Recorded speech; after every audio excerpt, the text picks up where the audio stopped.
मार्च महिना सुरू झाला आहे, त्यामुळे गरमी आता हळूहळू जाणवायला लागलेली आहे. आमच्या बिल्डिंगच्या साईडला नदी असल्यामुळे वातावरण अजूनही थोडंसं थंड आहे, पण दुपारी 3 नंतर गरम हवा यायला सुरुवात होते. त्यासाठीच मी आता हा व्हिडिओ बनवण्याचं कारण एकच आहे की तुम्ही पक्ष्यांसाठी, प्राण्यांसाठी अन्न आणि पाणी भरून ठेवावं.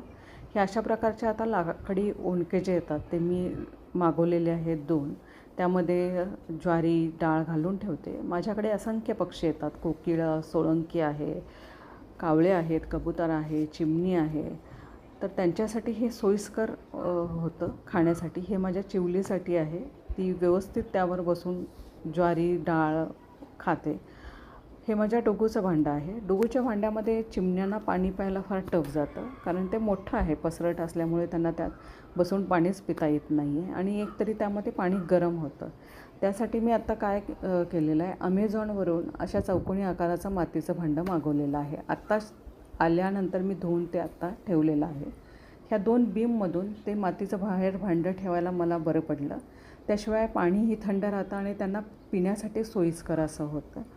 आणि मी दरवर्षी मातीची भांडी मागवते. जर काळी पडतात नंतर ती शेवाळं येतं त्यावर, म्हणून मी दरवेळेस मागवते अशी मातीची भांडी. दुसरं आहे, तुम्ही नेट लावून घेऊन या असं मला वाटतं, कारण पक्ष्यांचा चिवचिवाट हा आपल्या बाल्कनीमध्ये, अंगणामध्ये असावा असं मला वाटतं. आपण प्रत्येक गोष्टीसाठी बांधून घेतो, तसं तुम्ही नेटमध्ये बांधून घेऊ नये असं मला वाटतं. पक्ष्यांचा चिवचिवाट असा येऊ देत. आपल्या घरामध्ये ते हसतं खेळतं घर एक जाणवतं.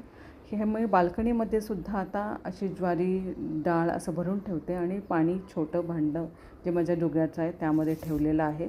हे म्हणजे 1 किलोची माझी बरणी आहे, त्यामध्ये त्यांच्यासाठी तिथंच भरून ठेवते मी डाळ आणि ज्वारी. त्यामुळे त्यांना खायचं सोयीस्कर आणि घालायला सोयीस्कर होतं आणि पाणी त्यांना थंडावाही देतं.